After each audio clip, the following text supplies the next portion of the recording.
Hello, this is the RPG Crawler, and welcome to another Shelf of Many Things, where I cover indie and small press tabletop role-playing games. This week I'm taking a look at an RPG with an old-school, dark sword and sorcery feel suitable for solitaire play. Disciples of Bone and Shadow. It was written by Alex T. of Black Oath Entertainment and published by Exalted Funeral. They were kind enough to send me a review copy of the hardback version of the system. As always, I will give my thoughts on the physical build before going over the contents themselves, although as of this recording, the first print run is apparently sold out, so it may be a little bit more difficult to find in this format.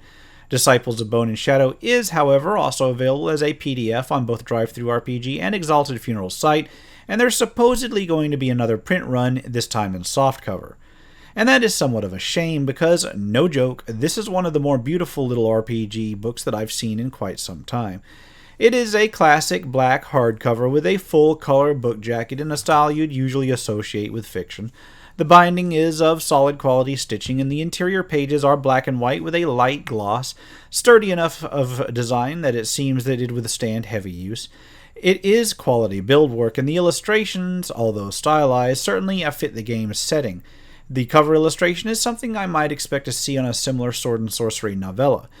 It's quite nice all in all, and in fact the only real critique that I have is that there's perhaps not enough contrast between the text over some of the lighter parts of the illustration, which can make the title not pop out quite as much as it should and make portions of the blurb on the back cover a little bit difficult to make out. Minor nitpicks, I know, and I admit that it's largely a relic complaint from a time where the physical aspects of a book on a shelf were probably the selling points. There is just around 90 pages on the interior, and the layout is pretty straightforward. Black and white, as I'd mentioned, with an illustrated border.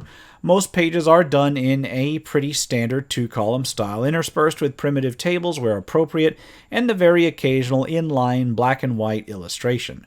There are, however, a few areas where the text goes full page width, some in the monster section or during the introductory short story. In terms of actual contents, there's 9 overall sections, of which the first 6 comprise the rules and background of the game, with an introductory short story, then a getting started section, a section on the player characters and character creation, a section on playing the game and the general rules thereof, a bestiary, and finally an example solo adventure that is linked to the introductory short story. Now, Disciples of Bone and Shadow isn't simply an RPG system, it's one of those RPG systems where the world itself is worked into the theme and indeed the very rules of the game. As such, it is reflected in every chapter, even ones devoted to game mechanics, and makes for an atmospheric experience all in all. This is exemplified in the first section, which starts with a short story detailing 2 unfortunates delving into some of the ruins of the Twilight Realm. It's a very well-written little thing, a couple pages long, and is followed by a brief description of the setting itself. Disciples of Bone and Shadow is set on the planet Uzran, a tidally locked world around a distant star. Where it was once lush and vibrant, now one half of the planet is eternally frozen and dark, and the other perpetually roasted and hot, with life clinging around a narrow band called the Twilight, just around the middle of the world. Even in that area, civilization is few and far between, dominated by tyrants who have mastered dark magics, and the wilderness is peppered with the ruins of prior tyrant holdings, as well as some ruins of an even more distant past. Magic is a chaotic and unwholesome thing, difficult to use and prone to corrupting its users, while even basic metal weapons and armor is hard enough to come by, mostly being just lost relics from ages gone by. The Getting Started chapter just details what you need to play. Disciples of Bone and Shadow only really requires D10s in terms of dice, and uses both grid and hex paper. The player character section follows, detailing the various parts of a character and what they mean.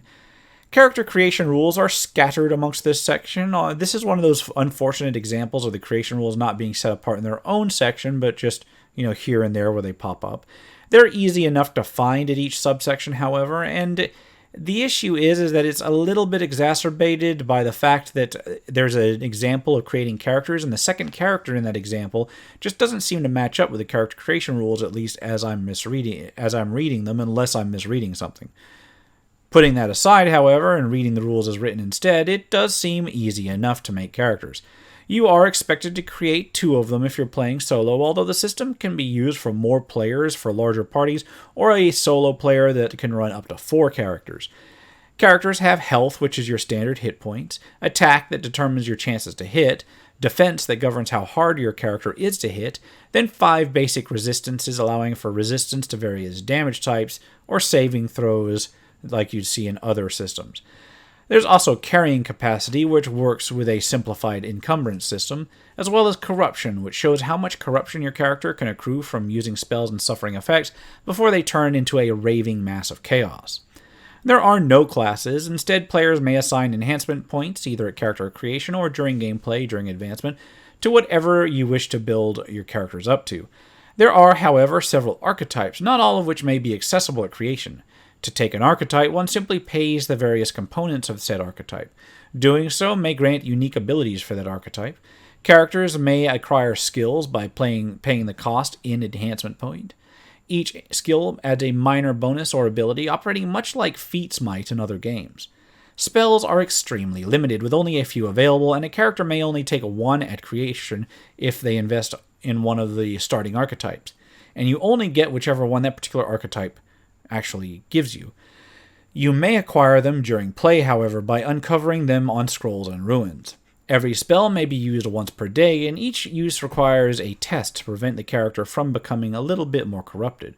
As mentioned before, if a character reaches their corruption limit, then they become unplayable. This adds not only a daily limit to casters, but potentially a lifetime limit as well.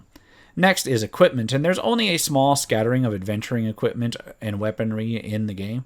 The world of Disciples of Bone and Shadow uses shells for its currency, and there's a sort of simplified encumbrance system to govern how much each individual character can carry. The rules for playing the game follow, and this is where the system really sets itself apart, not only because of its bleak setting, but also because it's not only a solo dungeon crawler, it incorporates rules for actual hex crawling. Basically, the terrain is randomly generated as your characters traverse it, and then you can uncover ruins to explore, each of which is then randomly generated inside, as well as random settlements where you may restock and pick up quests. There is a randomized quest system that can be used to give you a goal to strive for. The interior generation rules are pretty decent, offering a fair share of not only enemy encounters and interesting rooms, but also tricks, traps, and other notable features. Magical items are few and far between, called artifacts in this game. They are fairly powerful, but may have drawbacks associated with them. Combat is a simplified system compared to full sit-down group RPGs, but a little bit more in-depth than other solo games I've played, having a complete turn order rather than a simple test each round. There is a morale system which can be useful when facing off against larger things or larger groups of things, and experience is given based on levels of your character rather than the encounter itself. Each level awards some enhancement points, which are then used to improve the characters over time. The bestiary follows, and each creature within it not only has a type, whether it be vermin, fiends and foes, or elites, but may also have special rules and special designations for treasure. Each creature is also statted out for levels 1 to 10, so each creature type can be encountered at pretty much any level. The enemy level is not tied to party level, however, but is influenced it, with parties rolling on a chart to determine what they're facing according to their own level. The final type of enemies, beyond vermin, fiends and foes, and elites, are Tyrants. Tyrants are much rarer and are basically elites with spellcasting ability. After the bestiary section is the introductory adventure Rescue Party. It keys directly off of the introductory short story and has its own map and keyed entry table like a classic adventure might. It is interesting enough and does much to demonstrate the core concepts of the game without requiring the sort of randomized dungeon generation that is present in the rest of the book, which I guess can help somebody who's new to the game get a grasp on it. The last section of the book basically consists of some character sample sheets, some sample blank map pages, both hex and grid-based, and then a compilation of all the relevant tables throughout the book, making an easy-to-reference table index. So my thoughts on Disciple of Bone and Shadow necessarily span more than just the system itself, so I'll start with the presentation. I think the book is very nice. Physically, it's well put together and a pleasure to own. I'm not sure how that's going to translate to the PDF format, but the contents are easy enough to read and the book is well organized and easy to navigate, so I suppose there shouldn't be too much trouble there. The rules are concise and the fiction included is extremely well written. Editing problems are a bit fewer and further between than in much of what I review. There is the occasional use of a homophone for another word, that sort of thing. The real problem is the few glaring errors in wording are usually in critical areas in the rules, and while one can use logic to puzzle out the actual meaning of those rules, I could easily see someone with less experience in RPGs being a bit confused. In terms of the setting, it's certainly different. It does have that sort of old school feel, and I'm not talking about old school D&D or the like, but rather old school swords and sorcery in general. It evokes the classic tales from the early and mid 20th century, a mix of mystery, horror, pulp, action, and a world that doesn't just feel like a fantasy version of some real-world era, but a truly alien place with its own ecology and history, however fragmented that history may be and hostile that ecology might be. Finally, there's the system itself, which gets the job done well enough. The world creation rules are pretty thorough, and the combat rules elegant enough to run swiftly. The character advancement rules give a fair amount of flexibility to create the characters that feel unique. No one build really seems to be overpowering of the others, and each character type can see its own use in the game. The limitations on magic are pretty brutal, but in line with the genre, and make magic feel like a real risk without resorting to pages and pages of mishap tables. I played a few sample games and found the game played quickly, although things did tend to be pretty quick and pretty vicious. Characters will die if you're not careful, and honestly, even if you are careful.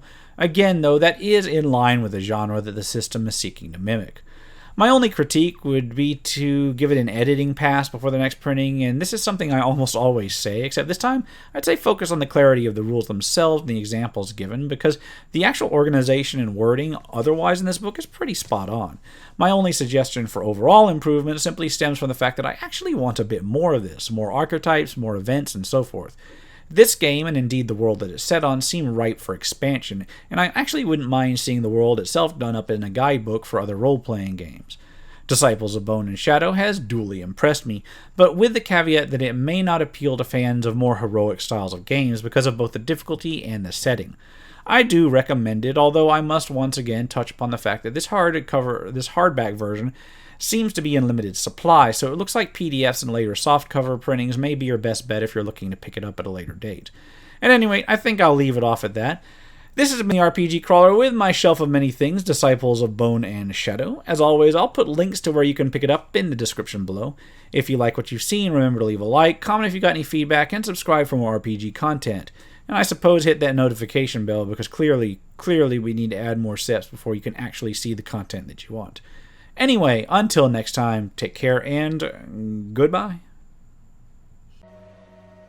And if you're still watching this far, I'd like to take a moment to thank those who have supported this channel via Patreon or direct donations throughout the years, without which this channel could not have lasted as long as it has.